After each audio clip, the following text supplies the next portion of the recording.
So MLOps, to me, I always hear it and think of DevOps.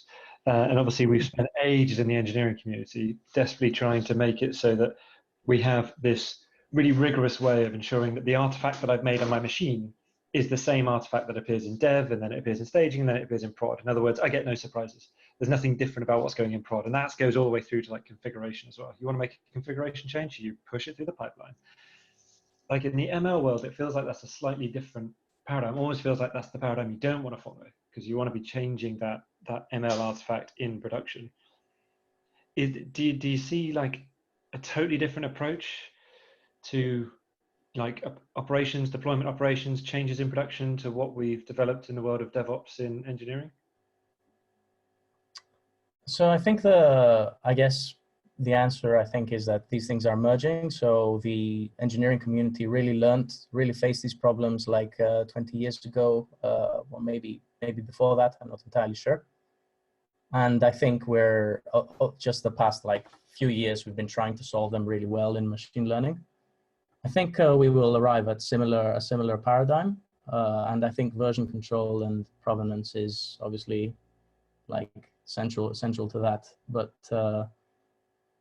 yeah, I guess this is a very high level answer, but I think we will be maturing to something that looks similar to what we have in engineering. And I guess Luke is someone who's a bit of a thought leader as well on that subject.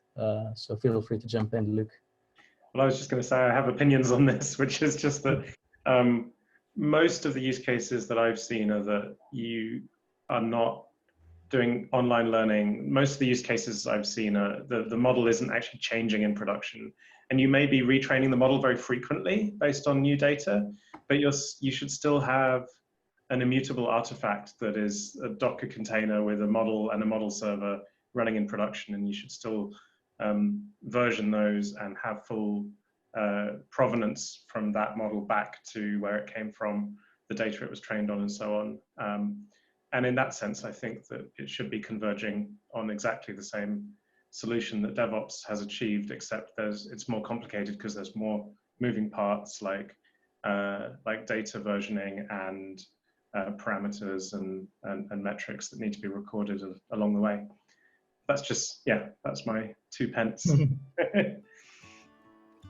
Nice, thank you, Luke.